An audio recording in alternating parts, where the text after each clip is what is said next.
नमस्कार मित्रों, आज मैं आपके सामने लेकर आया हूँ एक क्राइम स्टोरी जिसका टाइटल है कातिल की अजीब कत्ल की कहानी। जिसकी हत्या हुई वो जिंदा था तो फिर मरने वाला कौन था?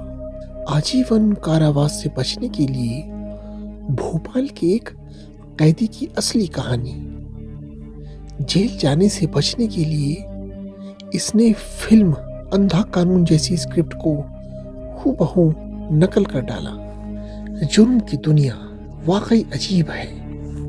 कई बार जो दिखता है असल में वो होता नहीं, और कई बार जो होता है असल में दिखता नहीं। ये कत्ल की कहानी भी कुछ वैसी ही है। जिस शख्स की मौत होती है मौके से उसकी लाश भी मिलती है और सुसाइड नोट, वहां से मौत के सबूत भी मिलते हैं, और मौत की वजह भी इन सभी को देखकर पुलिस भी मान लेती है कि ये आत्महत्या का ही केस है। लेकिन जब पोस्टमार्टम रिपोर्ट पुलिस के हाथ आती है तो पूरी घटना ही बदल जाती है। अब पुलिस फिर से तफ्तीश शुरू करती है। फिर तो कहानी सामने आती है तो उसे जानकर पुलिस भी दंग हो जाती है। आज क्राइम की कहानी में मध्य प्रदेश के एक बेहद ही सस्पेंस थ्रिलर मर्डर मिस्ट्री की सच्ची कहानी। 29 जून 2019 को भोपाल में मिला था एक कैदी का शव। मध्य प्रदेश की राजधानी भोपाल का सेंट्रल जेल साल 2019 तारीख 29 जून, इस दिन पेरोल पर जेल से निकले कैदी को लौटना था। 14 दिन की पेरोल पर जाने के बाद जेल प्रशासन को भी उसके लौटने का इंतजार था। तभी जेल प्रशासन को लोकल पुलिस से एक सूचना मिलती है। सूचना थी कि उस कैदी की मौत हो गई है। हत्या के केस में उम्र कैद की सजा मिलने और जेल की जिंदगी से परेशान होकर उसने घर में ही आत्महत्या कर लिया। लोकल पुलिस ने बताया कि कैदी ने एक सुसाइड नोट भी छोड़ा है, हैंड राइटिंग भी उसी की है और मौत की वजह भी बताई है। इसलिए अब उसके शव का पोस्टमार्टम कराकर केस को बंद करने की तैयारी है। ये जानकर जेल प्रशासन भी उस कैदी के केस को बंद करने के लिए लोकल पुलिस के फाइनल रिपोर्ट का इंतजार करने लगा। जिस कैदी की मौत हुई थी उसका नाम था राजेश परमार, उम्र तकरीबन 34 साल। वह मध्य प्रदेश के भोपाल के नीलबढ़ एरिया के हरिनगर में रहता था। इस पर साल 2014 में एक हत्या का आरोप था। उसी केस में इसकी गिरफ्तारी हुई थी। साल 2016 में उसे कोर्ट ने आजीवन कारावास की सजा सुनाई थी, जिसके बाद से वो जेल में ही था। उसी समय राजेश के पिता की भी मौत हो गई। इस वजह से उसे 14 दिनों की पेरोल मिली थी, इसलिए 15 जून को वो पेरोल पर बाहर आया था और 29 जून को उसकी पेरोल खत्म होने वाली थी। इस वजह से उसे हर हाल में 29 जून को जेल में लौटना था। लेकिन 29 जून की सुबह ही उसके घर से आग की लपटें निकलने लगी, जिसे देख आसपास के लोगों ने पुलिस को सूचना दी। फायर ब्रिगेड की गाड़ियां और लोकल पुलिस मौके पर पहुंची।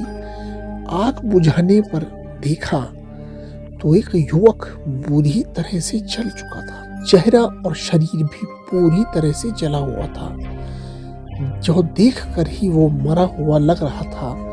फिर भी पुलिस ने आखिरी उम्मीद में उसे तुरंत अस्पताल में भर्ती कराया, जहां डॉक्टरों ने उसे मृत करार दिया। सुसाइड नोट से मौत की वजह का पता चला। अब पुलिस ने घर की तलाशी ली तो एक सुसाइड नोट में भी मिला, जिसमें लिखा था कि पिता की मौत होने से वो दुखी था। अब परिवार में कोई उसे पेरोल भी नहीं दिलाएगा। इस वजह से तो अब दुनिया से निराश हो चुका है, लिहाजा वो आग लगाकर आत्महत्या कर रहा है। इसके लिए कोई दूसरा जिम्मेदार नहीं है। अब ये सुसाइड नोट के आधार पर पुलिस ने भोपाल सेंट्रल जेल को भी सूचना दी। शव को पोस्टमार्टम के लिए भेज दिया। साधारण सुसाइड केस की तरह पुलिस ने भी इसे एक तरह से बंद कर दिया। उधर पोस्टमार्टम के बाद शव को रिश्तेदारों को सौंप दिया गया। रिश्तेदारों ने भी शव का अंतिम संस्कार कर दिया। लेकिन इस पूरे केस में 24 घंटे बाद एक नया मोड़ आया, जब वहां की पुलिस को राजेश परमार की पोस्टमार्टम रिपोर्ट मिली। उस समय की भोपाल पुलिस के नए एएसपी अखिल पटेल के पास नीलबढ़ का एरिया था। इन्होंने जब पोस्टमार्टम रिपोर्ट देखी तो चौंक गई। रिपोर्ट में लिखा था कि गला दबाने से जान गई है, यानी मौत की वजह आग या धुएं से दम घुटना नहीं बल्कि गला दबाकर हत्या हुई है। फिर वो इस केस की तफ्तीश में जुट जाते हैं। तुरंत मौके से लिए हुए सभी फोटोग्राफ्स अपने पास मंगवाते हैं। सभी फोटो को बारीकी से देखते हुए एक फोटो में वो देखते हैं कि मरने वाले शख्स का पैर बिल्कुल एक दूसरे से चिपका हुआ था, जबकि कोई जलकर मरेगा तो तड़पने लगेगा और फिर उसके पैर एक दूसरे से चिपकने के बजाय अलग अलग होने चाहिए, लेकिन इस केस में ऐसा नहीं था। दूसरी तस्वीरें भी देखते हैं, उनसे पता चलता है कि उस शख्स का चेहरा और सीने वाला हिस्सा ही पूरी तरह जला था, जबकि हाथ और पैर ज्यादा जले नहीं थे और अजीब तरीके से मुड़े भी थे। इससे शक यही होता है कि कहीं हाथ और पैर बंधे तो नहीं थे, जिस वजह से ऐसा हुआ। अब इसका पता लगाने के लिए वो पुलिस अधिकारी पूरी टीम के साथ मौके पर जाते हैं। घटना स्थल को बारीकी से देखते हैं, फिर आसपास के लोगों से पूछताछ करते हैं तो पता चलता है कि एक दिन पहले जब राजेश परमार के साथ एक या दो और लोग भी देखे गए थे। अब पुलिस इस केस की फाइल को बंद करने की जगह फिर से खोलती है, जांच शुरू होती है।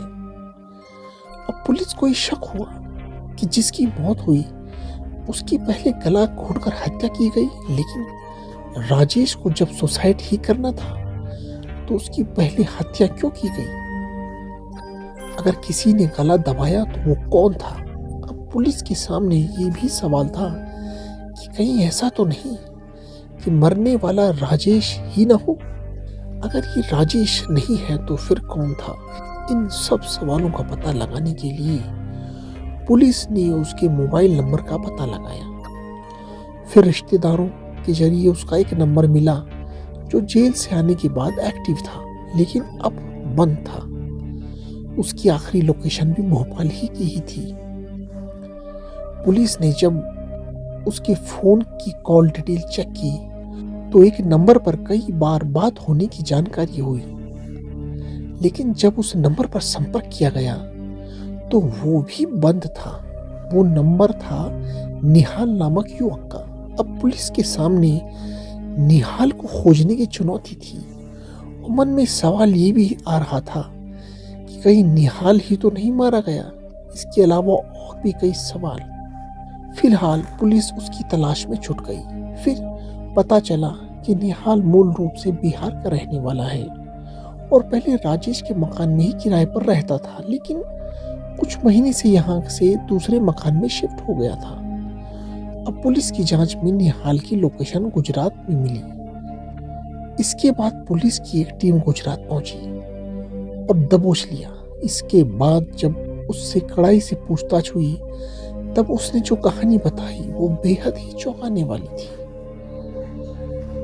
निहाल ने बताया कि जेल से पैरोल पर आने के बाद राजेश ने उससे संपर्क किया था, फोन पर बात हुई और वो उससे मिलने भी गया था। बातचीत के दौरान वो काफी परेशान था, इमोशनल भी था, क्योंकि पिता की मौत के बाद उसे अब जिंदगी में शायद ही कभी पैरोल मिलने की उम्मीद थी। इसलिए उसने सोचा था कि वो दुनिया की नजरों में हमेशा के लिए मर जाए और असल में जिंदा भी रहे। इसके लिए उसने कुछ क्राइम सीरीज देखी थी, जिसके बाद एक खौफनाक आइडिया अपनाया। इसके लिए उसने अपने घर में रहने वाली एक मात्र माँ को पूजा करने के बहाने 23 जून को ही बाहर भेज दिया था। इसके बाद साजिश रची थी 29 जून को पेरोल खत्म होने के बाद भी उसे जेल नहीं जाना पड़े, इसलिए 28 जून को ही किसी दूसरे शख्स को अपनी जगह मारकर दूर कहीं चले जाने की तैयारी में जुट गया। इस काम में मदद के लिए उसने मुझे बुलाया, लेकिन मैंने साफ मना कर दिया। इसके बाद उसने 1 लाख रुपए का लालच दिया और कुछ पैसे एडवांस भी दिए, इसीलिए उसके झांसे में आ गया।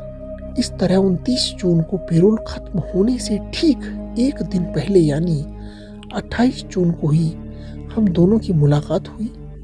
28 जून की शाम को ही दोनों घर पर ही फोन छोड़कर घूमने निकली ताकि लोकेशन ट्रेस ना हो सके। इसके बाद एक पेट्रोल पंप के पास राजेश को अपनी ही उम्र और लंबाई वाला एक युवक मिला। उस युवक ने अपना नाम राजू रैकवार बताया था। दोनों फिर बातचीत करते हुए दोस्त बन गए। बातों ही बातों में दोनों ने राजू को घर पर पार्टी करने और शराब पीने के लिए तैयार कर लिया। राजू मजदूरी करता था, इसलिए खाने और शराब के लालच में तुरंत तैयार हो गया। राजू भी दोनों के साथ राजेश के घर पर आया। यहाँ पर राजू को इन दोनों ने खूब जमकर शराब पिलाई। जब उसने अपना होश खो दिया तभी राजेश ने उसकी गला दबाकर हत्या कर दी। इसके बाद उसके हाथ और पैरों को रस्सी से बांध दिया ताकि अगर जिंदा भी हो तो आग से बच न सके। हाथ पैर बांधने के बाद उसे फर्श पर लिटाया और घर में रखी किताबों को उसके ऊपर डाल दिया। फिर राजेश ने खुद ही एक सुसाइड नोट लिखा और उसे कुछ दूरी पर रख दिया ताकि वो सही सलामत पुलिस को सुसाइड के सबूत के रूप में मिल जाए।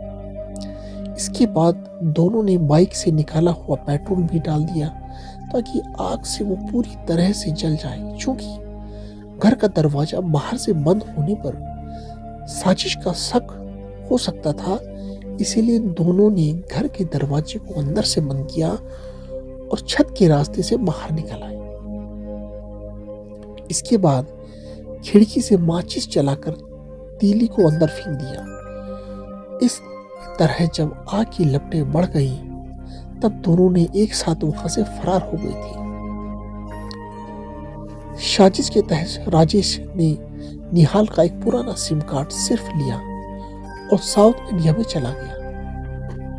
वहीं निहाल गुजरात आ गया। अब पुलिस ने निहाल की कहानी की सच्चाई का पता लगाने के लिए उस मृत युवक के बारे में पता लगाया तो ये सच निकला, क्योंकि राजू रैकवार की पत्नी ने 28 जून की रात में ही लोकल पुलिस में गुमशुदगी की शिकायत दर्ज की। इसके अलावा पुलिस को राजेश के घर से राजू की चप्पल भी मिली थी, जिसे उसकी पत्नी ने पहचान लिया था। ये जानकर पुलिस अब जांच में तेजी से जुट गई। अब पुलिस को पूरी कहानी समझ में आ गई थी, लेकिन जब तक राजेश आंखों के सामने नहीं आ जाता तब तक जांच अधूरी ही थी। अब पुलिस को ये यकीन था कि आज नहीं तो कल राजेश भी निहाल से संपर्क जरूर करेगा। राजेश भी निहाल का एक पुराना सिम कार्ड ले गया था। इस तरह अगले ही दिन आखिरकार राजेश का फोन निहाल के पास आ ही गया। पुलिस की मौजूदगी में ही निहाल उससे बात करने लगा। राजेश ने वहां से हालात के बारे में पूछा कि कुछ गड़बड़ तो नहीं है। निहाल ने बताया कोई गड़बड़ नहीं है, पुलिस को कुछ पता नहीं चला। इसके बाद राजेश ने कहा कि चेन्नई में उसे कुछ मदद चाहिए, अगर कोई दोस्त हो तो बताना। इस पर निहाल ने कहा कि वो उसे जल्द ही बताएगा। इसके बाद फोन कट हो गया। अब पुलिस ने भी राजेश को पकड़ने के लिए पूरी फिल्म कहानी रची। इसके तहत पुलिस ने कुछ लोगों को चेन्नई भेजा और उन्हें लोकल बनकर राजेश से मिलने के लिए बोला। इस तरह निहाल ने राजेश को चेन्नई में रहने वाली अपने एक दोस्त का जिक्र करते हुए उसका फोन नंबर शेयर किया, जिसके बाद राजेश पुलिस वालों को ही निहाल का दोस्त समझकर उससे बात करने लगा और मिलने आ गया। जैसे ही राजेश ने लुंगी और माथे पर तिलक लगाए दो युवकों को निहाल का दोस्त समझकर मदद मांगने पहुंचा, तभी उसे पकड़ लिया गया। तो इस तरह पुलिस ने एक ब्लाइंड मर्डर केस का खुलासा करते हुए 8 जुलाई सन 2019 को पूरे केस को मीडिया के सामने लाया था।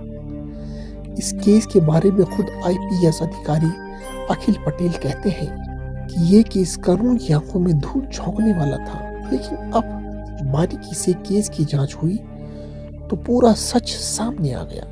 इसके बाद राजेश फिर से सलाखों के पीछे भेज दिया गया।